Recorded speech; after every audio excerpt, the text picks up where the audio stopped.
Hi everyone, welcome back to my channel. Friends, ನಾನಿವತ್ತು ಈ ವಿಡಿಯೋದಲ್ಲಿ ಹಾಕ್ತಾ ಇರುವಂತಹ ವಿಡಿಯೋ ಏನಪ್ಪ ಅಂತಂದರೆ, ನಮ್ಮ ಶಾಲೆಯಲ್ಲಿ 9ನೇ ಶನಿವಾರ ಸಂಭ್ರಮವನ್ನು ಆಚರಣೆ ಮಾಡಿದ್ವಿ.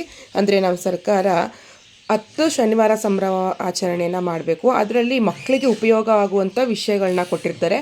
ಈ 9ನೇ ಶನಿವಾರ ಸಂಭ್ರಮದಂದು ತ್ಯಾಜ್ಯ ವಸ್ತುಗಳ ನಿರ್ವಹಣೆ ಮತ್ತು ನಿರ್ಮೂಲನೆ. ಇದರ ಉದ್ದೇಶ ಏನಪ್ಪ ಅಂತಂದರೆ, ತ್ಯಾಜ್ಯ ವಸ್ತುಗಳು ನೀವು ನೋಡ್ತಾ ಇರ್ಬೋದು, ನಮ್ಮ ದೇಶದಲ್ಲಿ ತುಂಬ ತ್ಯಾಜ್ಯ ವಸ್ತುಗಳು ಅದು ನಿರ್ಮೂಲನೆ ಆಗದೇ ಕೊಳೆತು ಪರಿಸರ ಮಾಲಿನ್ಯ ಆಗಿರೋದನ್ನು ನೀವು ನೋಡ್ತಾ ಇರ್ಬೋದು. ಬೆಂಗಳೂರಂಥ ಮಹಾನಗರಗಳಲ್ಲಿ ತುಂಬ ಕಲುಷಿತಗೊಂಡಿರೋವಂಥದ್ದನ್ನ ನೀವು ಗಮನಿಸ್ತಾ ಇರ್ಬೋದು. ಆ ಥರದ ನನ್ನ ಮಕ್ಕಳುಗಳಿಗೆ ಅವರ ವಾಸಿಸುವಂಥ ಸುತ್ತಮುತ್ತಲ ಪರಿಸರನ ಸ್ವಚ್ಛವಾಗಿ ಇಟ್ಕೋಬೇಕು ಮತ್ತು ಪ್ಲಾಸ್ಟಿಕ್ ವಸ್ತುಗಳನ್ನ ಕಡಿಮೆ ಬಳಸಬೇಕು. ಅದರಿಂದ ಆಗುವಂತಹ ತೊಂದರೆಗಳ ಬಗ್ಗೆ ಮಕ್ಕಳಿಗೆ ತಿಳಿಸಿ ಹೇಳಬೇಕು. ಮತ್ತು ಮನೇಲಿ ಉಪಯೋಗಿಸಿದಂತಹ ಪ್ಲಾಸ್ಟಿಕ್ ವಸ್ತುಗಳನ್ನ ಉಪಯೋಗಿಸ್ಕೊಂಡು ಯಾವುದಾದ್ರೂ ಒಂದು ಕ್ರಿಯೇಟಿವ್ ವರ್ಕ್ನ ಮಾಡೋದು, ಮತ್ತು ಹಳೆ ಬಟ್ಟೆಗಳನ್ನ ಉಪಯೋಗಿಸ್ಕೊಂಡು ಏನಾದರೂ ಡೆಕೋರೇಟಿವ್ ಐಟಮ್ಸ್ಗಳನ್ನ ತಯಾರಿಸೋದು, ಆ ಥರ ಎಲ್ಲ ಮಾಡ್ಬೋದು ಅಂತ ಹೇಳ್ಕೊಟ್ವಿ. ಸೊ ಮಕ್ಕಳನ್ನ ನಾವು ಒಂದು 4-5 ಗ್ರೂಪ್ ಆಗಿ ಮಾಡ್ಕೊಂಡ್ವಿ.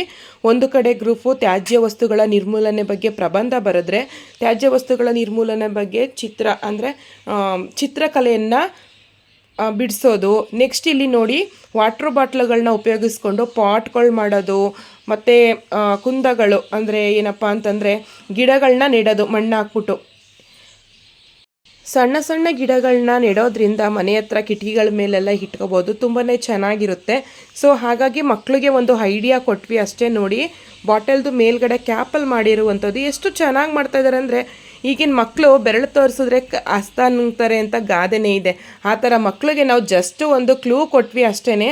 ಸೊ ಅವರೇ ಮನೆಯಿಂದ ಬಾಟಲ್ ಎಲ್ಲ ತಂದು, ಆ್ಯಕ್ಚುಲಿ ಇವತ್ತು ಬ್ಯಾಗ್ಲೆಸ್ ಡೇ ಅಂತಲೂ ಸಹ ಕರಿತೀವಿ. ಯಾರೂ ಕೂಡ ಬ್ಯಾಗ್ನ ಮನೆಯಿಂದ ತರಲ್ಲ ಶಾಲೆಗೆ, ಬರೀ ಕೈಲೇ ಬರುವಂಥದ್ದು. ನಾವು ಹಿಂದಿನ ದಿನವೇ ಹೇಳಿರ್ತೀವಿ, ಈ ರೀತಿ ವಿಷಯ ಇದೆ, ನೀವೇನಾದರೂ ಕ್ರಿಯೇಟಿವ್ ವರ್ಕ್ ಮಾಡಬೇಕು ಅಂತೇಳಿ ಮನೆಯಿಂದನೇ ವೇಸ್ಟ್ ಬಳೆಗಳು ಮತ್ತು ಬಾಟಲ್ಗಳೆಲ್ಲ ತಂದಿದ್ರು. ಮತ್ತು ನೋಡಿ, ಮಕ್ಕಳು ಒಂದು ಕಿರುನಾಟಕ ಮಾಡೋದಕ್ಕೆ ಅವರು ಒಂದು ಹಸು ಮುಖವಾಡನ ಮಾಡ್ತಿದ್ದಾರೆ. ಮತ್ತು ಚಿತ್ರಗಳನ್ನು ಸಹ, ಅಂದರೆ ತುಂಬ ಚೆನ್ನಾಗಿ ತ್ಯಾಜ್ಯ ವಸ್ತುಗಳನ್ನ ಯಾವ ರೀತಿ ನಿರ್ಮೂಲನೆ ಮಾಡಬೇಕು ಅನ್ನೋದ್ರ ಬಗ್ಗೆನೂ ಕೂಡ ಅವರು ಚಿತ್ರಗಳನ್ನ ಬಿಡಿಸಿದ್ದಾರೆ. ತುಂಬ ಚೆನ್ನಾಗಿ ಬಿಡಿಸಿದ್ರು.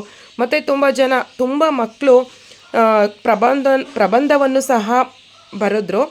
ಸೊ ಇಲ್ಲಿ ನೀವು ನೋಡ್ತಾ ಇರ್ಬೋದು, ಆಲ್ಮೋಸ್ಟ್ ಫಸ್ಟು ನಾವು ಒಂದು 10 ಗಂಟೆವರೆಗೂ ಮಕ್ಕಳಿಗೆ ಅವ್ರಿಗೆ ಏನು ಗೊತ್ತಿರುತ್ತೆ ಕ್ರಿಯೇಟಿವ್ ವರ್ಕು, ಅದನ್ನು ಮಾಡಿ ಅಂತ ನಾವು ಫ್ರೀ ಬಿಟ್ಬಿಟ್ಟಿದ್ವಿ. 10 ಗಂಟೆನೂ ಅವ್ರಿಗೇನು ಗೊತ್ತಿದೆ ಅದನ್ನೆಲ್ಲ ಮಾಡಿದ್ರು ಅವರು, ಪ್ಲಾಸ್ಟಿಕ್ ವಸ್ತುಗಳನ್ನ ಉಪಯೋಗಿಸ್ಕೊಂಡು. ಸೊ ಇಲ್ಲಿ ನೀವು ನೋಡ್ತಾ ಇರ್ಬೋದು, ಅವ್ರಿಗೊಂಥರ ಖುಷಿನೂ ಆಗ್ತಾಯಿದೆ. ಮತ್ತೊಂದು ಕಡೆ ಏನಪ್ಪ ಅಂದರೆ, ನಾವು 4 ಗೋಡೆ ಮಧ್ಯೆ ಮಕ್ಕಳನ್ನ ಕೂರಿಸ್ಕೊಂಡು ಪಾಠ ಹೇಳೋದಕ್ಕಿಂತ ಈ ರೀತಿ ಹೊರಗಡೆ ಕೂರಿಸಿ ನೇಚರ್ನ ತೋರಿಸ್ತಾ ಮಕ್ಕಳಿಗೆ ಪಾಠ ಮಾಡೋದ್ರಿಂದ ಬೇಗನೆ ಅವ್ರಿಗೆ ತಲೆಗತ್ತುತ್ತೆ.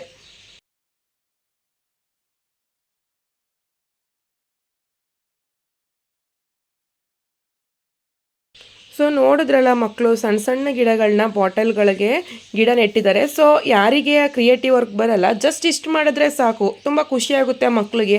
ನಾವು ಎಲ್ಲದಕ್ಕೂ ಕೂಡ ಮಕ್ಕಳಿಗೆ ಪ್ರೋತ್ಸಾಹ ಕೊಡಬೇಕು. ಸೊ ಇಷ್ಟೇ ಸಾಕು ಮಕ್ಕಳ, ಮಾಡಿ ಏನು ಬರುತ್ತೆ ಅದನ್ನು ಮಾಡಿ ಅಂತ ಹೇಳಿದ್ವಿ. ಸೊ ಅವ್ರಿಗೆ ಏನು ಬರುತ್ತೆ ಅದನ್ನು ಮಾಡಿದ್ರು. ಒಟ್ಟಿನಲ್ಲಿ ಎಲ್ಲ ಮಕ್ಕಳು, ಶಾಲೆಯ ಎಲ್ಲ ಮಕ್ಕಳು ಕೂಡ ಇನ್ವಾಲ್ವ್ ಆಗಬೇಕು ಅಷ್ಟೇ. ಅವ್ರದ್ದೇ ಆದಂಥ ಕ್ರಿಯೇಟಿವ್ ವರ್ಕ್ನ ಅವರು ಉಪಯೋಗಿಸ್ಕೋಬೇಕು. ಸೊ ಅವ್ರದ್ದೇ ಆದಂಥ ಪಾಟ್ಗಳೆಲ್ಲ ತಯಾರಿಸ್ತಾ ಇದ್ದಾರೆ ನೋಡಿ. ಪ್ಲಾಸ್ಟಿಕ್ ಗಿಡಗಳನ್ನ ನೆಡೋದ್ರ ಮೂಲಕ ಮನೆಯಲ್ಲಿ ಡೆಕೋರೇಟಿವ್ ಐಟಮ್ ಆಗಿ ಇಟ್ಕೋಬೋದು. ಮತ್ತು ಮನೆಯಿಂದ ಈ ಬಟ್ಟೆಗಳಲ್ಲಿ, ಹಳೆಯ ಬಟ್ಟೆಗಳಲ್ಲಿ ಸ್ಟೋನ್ಸ್ ಎಲ್ಲ ಇರುತ್ತಲ್ಲ, ಅದನ್ನೆಲ್ಲ ಇಟ್ಕೊಂಡಿದ್ರಂತೆ ಮಕ್ಕಳು, ಸ್ಟೋರೇಜ್ ಮಾಡಿ ಅದನ್ನು ಕೂಡ ಎಲ್ಲ ಹಣಿಸಿ ತುಂಬ ಚೆನ್ನಾಗಿ ಪಾಟೆಲ್ಲ ತಯಾರಿಸಿದ್ರು. ಸೊ ಅಲ್ಲಿಂದ ಮುಗಿಸ್ಕೊಂಡು ಮಕ್ಕಳನ್ನ ನಾವು ಜಾತಕ್ಕೆ ಕರ್ಕೊಂಡು ಹೋಗಬೇಕಾಗಿತ್ತು. ಜಾತಕ್ಕೆ ಕರ್ಕೊಂಡು ಹೋಗೋದಕ್ಕಿಂತ ಮುಂಚಿತವಾಗಿ ಒಂದು ಕಿರುನಾಟಕವನ್ನು ಮಾಡಿದ್ರು. ಸೊ ತುಂಬಾ ಖುಷಿಯಾಯಿತು. ಅವರೇ ಕಲಿತು, ಮತ್ತು ಹಸು ಪ್ಲಾಸ್ಟಿಕ್ ವಸ್ತುವನ್ನು ತಿಂದು ಅದು ಯಾವ ರೀತಿ ಸಾಯುತ್ತೆ, ರೈತ ಯಾವ ರೀತಿ ಕಂಗಾಲಾಗ್ತಾನೆ ಅನ್ನೋದ್ರ ಬಗ್ಗೆ ಅವರು ನಾಟಕವನ್ನು ಮಾಡಿದರು. ನೋಡಿ, ಹಸು ಮತ್ತು ಪ್ಲಾಸ್ಟಿಕ್ ವಸ್ತು ಇರುವಂತಹ ಡ್ರಾಯಿಂಗ್ ಚಿತ್ರನೂ ಕೂಡ ಮಕ್ಕಳು ಕೂತ್ಕೊಂಡು ಬಿಡಿಸ್ತಾ ಇದ್ದಾರೆ.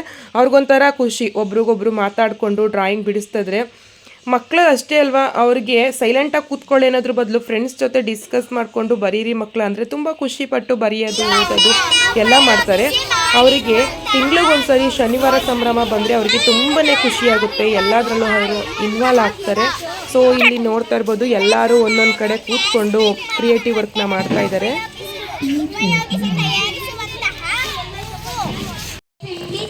ಐತೆ ಅಲ್ವಾ? ಹ್ಞೂ ಕಣ. ಇವಾಗ ಜ್ಯೂಸ್ ಕುಡಿಯಕ್ಕೆ ಹೋಗೋಣ.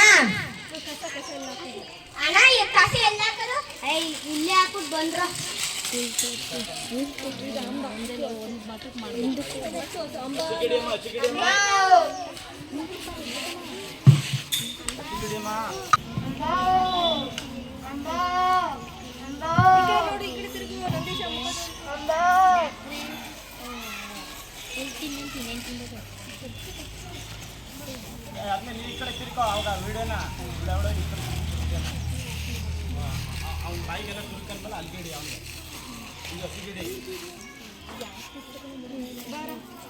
ನನ್ನ ಹಸು ಎಲ್ಲೋಯ್ತು?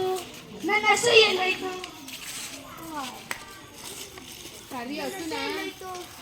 ಓ ಇಲ್ಲಿದೆ. ರಾಮು ಬಾ. ಲಕ್ಷ್ಮಿ ಬಾ. ಅಡಿ ಬೆಳಿಗ್ಗೆ ಸಮಯ ಒಬ್ರು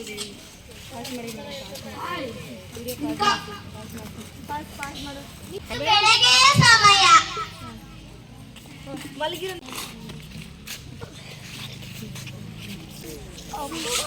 ಬೆಳಗ್ಗೆ ಆಯ್ತು.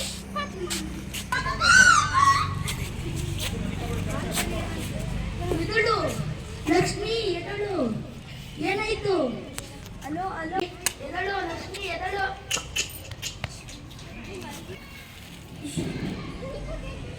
ಇದೈತೆ ನನ್ನ ಲಕ್ಷ್ಮಿಗೆ. ಡಾಕ್ಟ್ರಿಗೆ ಫೋನ್ ಮಾಡೋಣ ಇರಿ. ಹಲೋ ಹಲೋ ಡಾಕ್ಟ್ರೇ, ನನ್ನ ಹಸಿಗೆ ಏನಾಗೋಗೈತೆ, ಬೇಗ ಬನ್ನಿ. ಹಾಂ ಬರ್ತೀನಿ ಇರಪ್ಪ.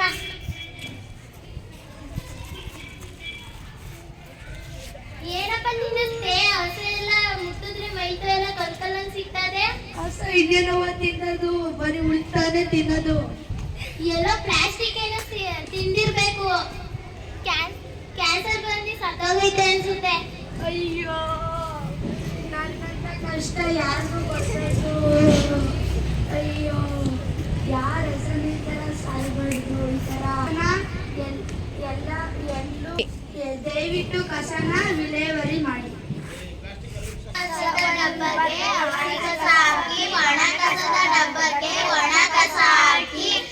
ಪ್ರಾಣಿಗಳು ಬೇರೆಲ್ಲ ಚಲ್ಲಾಡಿದ್ರೆ ಈಗೇನೆ ಪ್ರಾಣಿಗಳು ಪಕ್ಷಿಗಳು ಏನಾದ್ರೂ ಬಂದು ತಿಂದ್ರೆ ಹೀಗೆ ರೋಗ ಬಂದು ಸತ್ತೋಗುತ್ತೆ.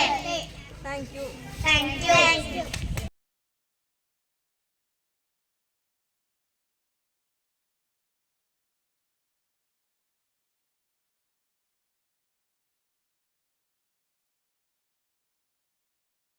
ನಾವು ಕಿರುನಾಟಕ ಎಲ್ಲ ಮುಗಿಸ್ಕೊಂಡು ಇವಾಗ ಒಂದಷ್ಟು ದೂರ ನಾವು ಜಾಥಾ ಕರ್ಕೊಂಡೋಗಿದ್ವಿ. ತ್ಯಾಜ್ಯ ವಸ್ತುಗಳ ನಿರ್ಮೂಲನೆ ಮಾಡಿ ಮತ್ತು ಸುತ್ತಮುತ್ತಲಿನ ಪರಿಸರವನ್ನು ತುಂಬ ಸ್ವಚ್ಛತೆಯಿಂದ ಇಡಿ ಅಂತ ಹೇಳಿ ಮಕ್ಕಳನ್ನ ಕರ್ಕೊಂಡೋಗಿದ್ವಿ.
ಹಿಂಗೆ ಯಾವಾಗಲೂ ಪ್ಲಾಸ್ಟಿಕ್ಕನ್ನು ನಾವು ಮರುಬಳಕೆ ಮಾಡೋದ್ರಲ್ಲಿ ಕೆಲಸಗಳನ್ನ ಕಲ್ತ್ಕೊಬೇಕು.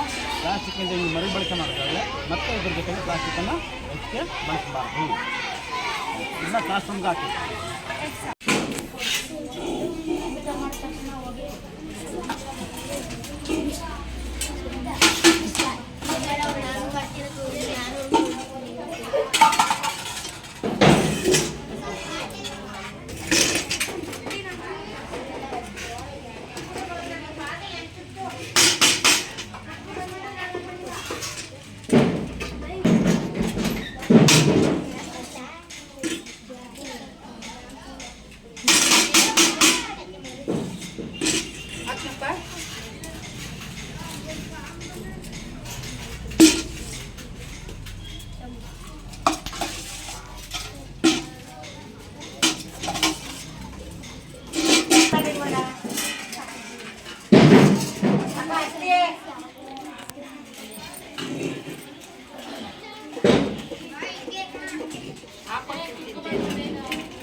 ಶನಿವಾರ ಸ್ಪೆಷಲ್ ಏನು ಮಕ್ಕಳ ಇವತ್ತು? ಹೇಗಿದೆ ತಿಂದು ನೋಡ್ಬಿಟ್ಟು ಹೇಳ್ಬೇಕೀಗ ಬೇಗ. ತಿಂದವ್ರು ಹೇಳಿ. ಚೆನ್ನಾಗೈತಾ?